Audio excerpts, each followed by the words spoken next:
Aujourd'hui, je vais te donner 5 étapes qui te permettront de monter sensiblement ton développé couché.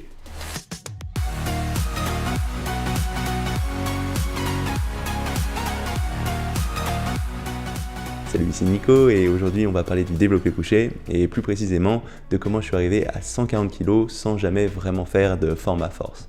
Et si j'ai eu envie de faire cette vidéo, c'est que dernièrement j'ai décidé de refaire un petit peu de force. En fait, tout est parti du fait que je me suis rendu compte que mon squat était relativement faible par rapport à mon soulevé de terre et à mon développé couché. Et je me suis dit du coup que c'était l'occasion de le monter, d'essayer ces formats un peu plus force athlétique, powerlifting.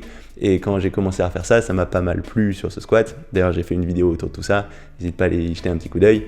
Et j'ai eu envie de faire ça aussi du coup sur mon soulevé de terre et sur mon développé couché. Et je me suis rendu compte que mes performances, elles étaient pas mauvaises, notamment sur le développé couché. Je me suis rendu compte que 140 kg, ça passait assez bien. Donc ça fait 2 semaines que je fais des tests autour de ça. Et je me suis dit que ça pouvait être intéressant de découper quelles sont les étapes qui m'ont permis d'arriver à ce point, alors même que je me concentrais pas forcément sur le fait de prendre de la force. Et du coup, je vais te donner les 5 étapes qui ont fait le plus la différence et à la fin, je te donnerai aussi un petit PDF qui reprend un full body qui te permettra de prendre de la masse de partout tout en mettant l'accent sur la force de développé couché. Donc sans perdre de temps, on va voir ces 5 étapes. Et la première étape, ça a été d'entraîner ce développé couché très fréquemment sans aller à l'échec musculaire. Parce que la phase où j'ai vu le plus de progression sur ce développé couché, c'est quand j'ai fait pour la première fois du full body avec du développé couché tous les 2 jours. Donc 3 fois par semaine, lundi, mercredi, vendredi. Je faisais un full body qui travaillait tout l'ensemble du corps avec 6 exercices, 4 séries de 8 à 12 répétitions, donc du développé couché, du développé incliné, du rowing, ce genre de choses. Et du coup, ça faisait que j'avais ce développé couché tous les 2 jours avec ces 8 à 12 répétitions sans jamais aller à l'échec musculaire.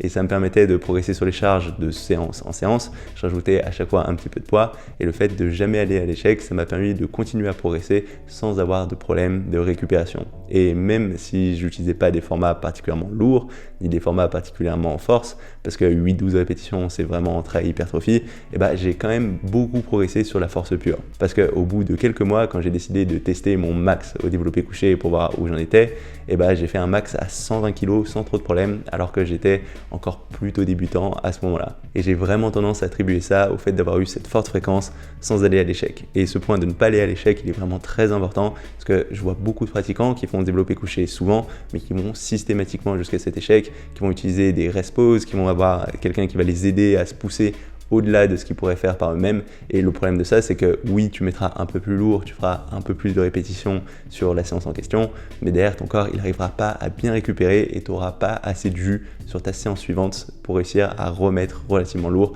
de sorte à continuer à progresser comme ça sur tes charges. Donc c'est vraiment important d'avoir toujours un peu de marge, peut-être 1 à 2 répétitions à la fin de chacune de tes séances si tu veux réussir à progresser en force, et même je pense que d'un point de vue prise de muscle, c'est plus efficace. Donc ensuite, on arrive à la deuxième étape et qui a été le fait de varier un peu mon nombre de répétitions à partir du moment où j'ai commencé à avoir un début de stagnation. Parce que, comme je te l'ai dit, au début, je faisais toutes mes séances à 8-12 répétitions. J'étais allé voir un peu sur internet comment prendre du muscle et c'était à peu près ce qui était ressorti, que c'était le nombre de répétitions que faisaient la plupart des personnes et je me disais qu'en suivant ça, j'allais bien avoir une progression. Ce qui a marché au début, mais au bout d'un moment, j'ai vu que j'arrivais plus vraiment à augmenter mes charges. Même si j'avais une progression sensible en termes de prise de force et de prise de masse, au bout de quelques mois, il n'y avait plus vraiment de progression. Et une chose qui m'a aidé à passer ce palier et qui a fait vraiment la différence, ça a été de varier justement ce nombre de répétitions entre des séances plutôt lourdes, des séances intermédiaires et des séances légères. Du coup, ces séances plutôt lourdes, je les faisais autour de 6 à 8 répétitions. Ces séances intermédiaires, j'étais autour de 10-12.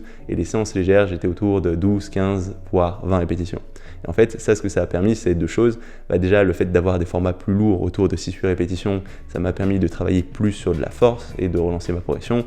Mais aussi, le fait d'avoir du 10-12 et du 12-15, ça m'a permis d'avoir beaucoup de répétitions sur l'ensemble de ma semaine, ce qui est intéressant d'un point de vue maîtrise du geste, mais aussi de varier entre ces 2 types d'hypertrophie, soit tension mécanique plus liée au fait de mettre lourd, qui va déclencher la prise de muscle en soi, et l'hypertrophie de type stress métabolique, qui est plus liée au fait d'accumuler du sang, de l'acide lactique dans le muscle, et ça c'est plus lié au fait d'avoir un grand nombre de répétitions. Donc non seulement c'est intéressant d'un point de vue force, c'est intéressant d'un point de vue hypertrophie, mais même d'un point de vue récupération, c'est intéressant puisque vu que c'est pas exactement le même stimulus, ce sera plus facile de maintenir ton volume total, ta charge de séance en séance. Et de cette façon, j'ai relancé ma progression, ça m'a permis de remettre plus lourd, j'ai revu aussi plus les différences en termes de prise de muscle, tout simplement en variant entre des séances avec 6-8 répétitions, 10-12 répétitions et 12-15 voire 20 répétitions. Et si tu veux mettre un accent en plus force qu'hypertrophie, tu peux même descendre dans les 3 à 5 répétitions sur ta première séance, être ensuite autour de 6-8 sur la deuxième et autour de 10-12 sur la dernière. Après, de toute façon, si c'est la première fois que tu utilises ces formats, tu verras une différence sensible, que ce soit en termes de prise de muscle et en termes de prise de force. Donc ça, c'était la deuxième étape et on arrive maintenant à la troisième étape qui est le fait de bien se mettre en place avant même de sortir la barre. Et ça, c'est quelque chose qui fait une grosse différence. En fait, il y a une grosse partie de ce que tu vas être capable de faire sur ta séance qui se joue avant même que tu aies sorti ta barre du rack. Et la première chose à laquelle il faut que tu fasses attention, c'est le fait d'avoir les pieds bien stables au sol pour stabiliser ton bassin et du coup être plus stable sur l'ensemble de ton geste et avoir plus de force. Et c'est vrai que je vois qu'il y a certains pratiquants qui ont tendance à croiser les jambes et du coup à pas avoir du tout les pieds au sol, et j'ai tendance à être assez sceptique de ça parce que c'est des choses que j'ai jamais vraiment observées dans des milieux avancés. Et quand on regarde tous les powerlifters ou même les bodybuilders professionnels, que ce soit des dopés ou des gens naturels, ils ont tendance à avoir leurs pieds bien au sol pour être bien stable au niveau du bassin et transférer cette stabilité aussi dans leurs omoplates, du coup avoir plus de force sur leurs gestes. Donc j'aurais tendance à vraiment te conseiller d'avoir ces pieds bien au sol. Je sais que chez moi ça fait une grosse différence. Ensuite, le deuxième point, ce sera de surveiller la position de tes omoplates. Et pour ça, il faut que tu les tires en arrière et légèrement vers le bas. Et ce que ça va faire, c'est là encore, ça va t'aider à te stabiliser, mais aussi à complètement étirer tes pectoraux pour plus facilement les faire entrer en jeu sur ce geste et moins solliciter les épaules, les triceps, qui vont quand même travailler, mais plus de façon secondaire. Après, le troisième point, ce sera le fait d'avoir un arc au niveau de ta colonne vertébrale. À partir du moment où tu as tes pieds au sol et ces omoplates tirées en arrière, ça va se faire naturellement. Et là encore, ça va t'aider non seulement à être stable, mais aussi à réduire l'amplitude nécessaire pour réussir à toucher ton torse et à monter jusqu'en haut. Donc si ton but c'est l'hypertrophie, c'est pas très important, mais si ton but c'est de mettre le plus lourd et de faire un maximum de répétitions, ça peut avoir un rôle là-dedans. Donc essayer d'avoir cet arc, ça peut être quelque chose de très positif.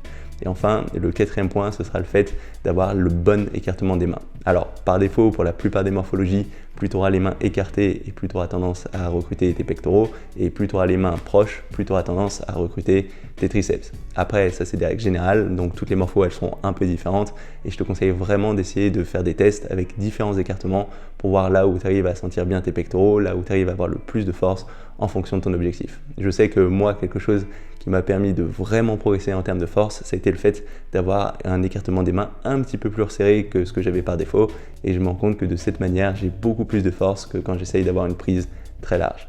On arrive ensuite au quatrième point, et le quatrième point, c'est le fait de s'échauffer correctement. Et c'est quelque chose qu'il faut vraiment pas négliger. Parce que si tu veux réussir à prendre en force, ça se passera sur le long terme, et la chose peut ralentir ta progression sur le long terme, c'est le fait de te blesser. Et d'ailleurs, au début, moi je m'échauffais pas vraiment, et ce qui s'est passé, c'est que j'ai fini par me blesser à l'épaule, quelque chose qui m'a handicapé pendant plusieurs mois, et aujourd'hui encore, je dois faire très attention sur cette épaule, parce qu'elle est plus fragile que l'autre, et c'est quelque chose qui me suit encore des années après. Donc c'est vraiment important que tu t'échauffes correctement, parce que si tu es immobilisé pendant plusieurs mois, ça va vraiment ralentir ta progression, et tu veux pas ce genre de blessures qui vont suivre pendant tout le reste de ta pratique.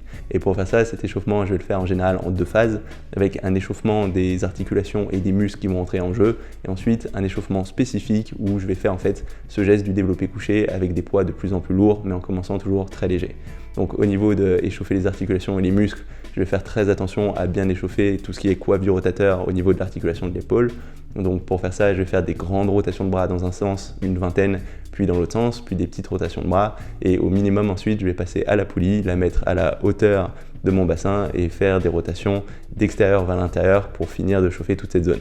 Après, je vais faire un petit exercice de curl pour faire monter le sang dans les biceps, dans l'articulation du coude, un exercice d'extension pour ses triceps, parce que c'est un muscle qui va aussi rentrer en jeu sur cet exercice. Donc ça, en gros, ça va me prendre 5 minutes.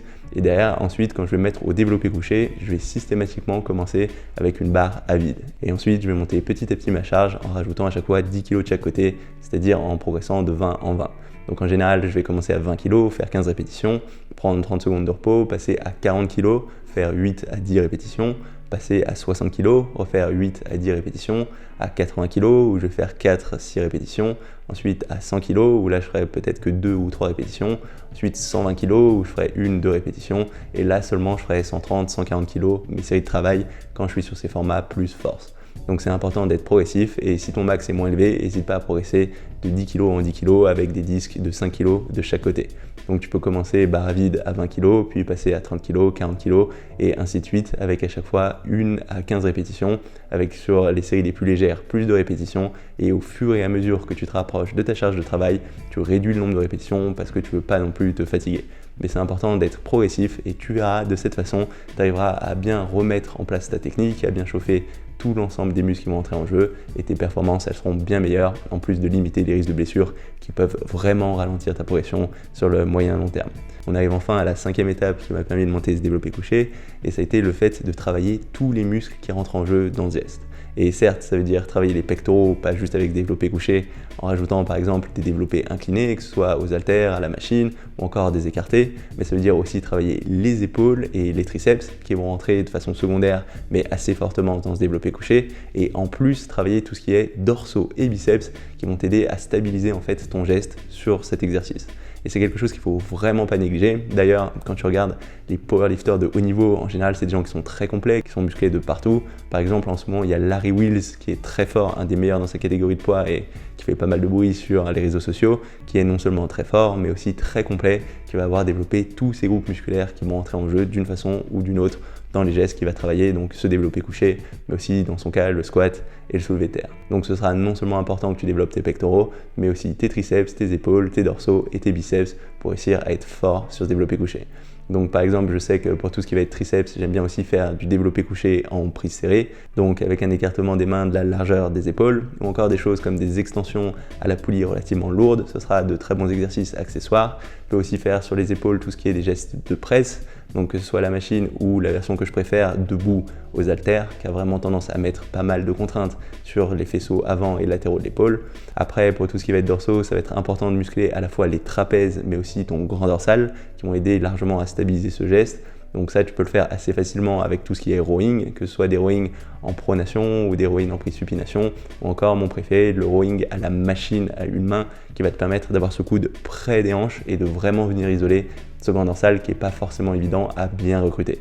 Après, pour tout ce qui est biceps, toutes les variations de curl, ça va t'aider aussi à progresser là-dessus, à stabiliser ton geste et à être meilleur sur ce développé couché. Donc pour être fort sur ce développé couché, il ne s'agira pas juste de mettre lourd sur cet exercice et travailler les pectoraux, ce sera aussi important que tu développes de la masse et de la force dans tous ces muscles qui vont entrer de façon secondaire, donc que ce soit les épaules, les triceps, les dorsaux et même les biceps.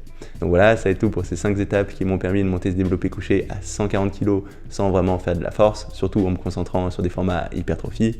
Donc pour reprendre, la première étape, ça a été de faire ce développé couché fréquemment en full body en le travaillant tous les 2 jours sans aller à l'échec musculaire.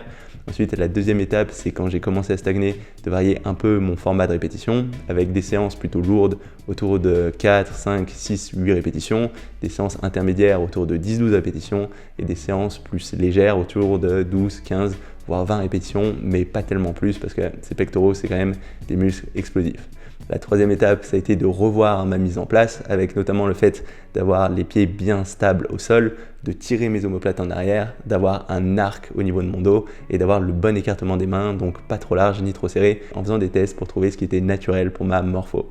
Ensuite, la quatrième étape, c'était de faire très attention à m'échauffer correctement, donc non seulement en échauffant les articulations et les muscles qui vont entrer en jeu, mais aussi en montant progressivement ma charge sur l'exercice en question pour être sûr non seulement de ne pas me blesser et d'avoir le geste bien en tête pour avoir les meilleures performances possibles derrière. Et enfin, la cinquième étape, c'était le fait non seulement de travailler mes pectoraux avec ce développé couché, mais aussi avec des exercices accessoires et travailler tous les muscles qui rentraient de façon secondaire dans ce geste, que ce soit les épaules, les triceps, les dorsaux, les biceps. Donc en mettant ces 5 étapes en place, je suis convaincu que tu verras une grosse différence sur ta progression sur ce développé couché, même si ton but, c'est pas juste de prendre de la force, mais aussi de développer du muscle. Et pour t'aider à faire ça, je t'ai préparé un petit PDF avec le résumé de ces 5 règles, mais surtout un programme en full body qui te permettra de développer l'ensemble de ton corps en améliorant tes performances sur ce développé couché. Donc si ça t'intéresse, n'hésite pas à cliquer sur le lien sous cette vidéo ou sur la petite icône qui va s'afficher pour télécharger ça maintenant. Donc voilà, ça va être tout pour cette vidéo. Si jamais ça t'a plu, n'hésite pas à mettre un petit pouce bleu ou un petit commentaire. En particulier, si tu as des ressources ou des expériences en lien avec ce thème, je pense que ça peut intéresser tout le monde. Si t'es pas encore abonné à ma chaîne YouTube, n'hésite pas à le faire maintenant pour savoir quand je sortirai de nouvelles vidéos. J'en sors toutes les semaines et on se retrouve très rapidement. Salut!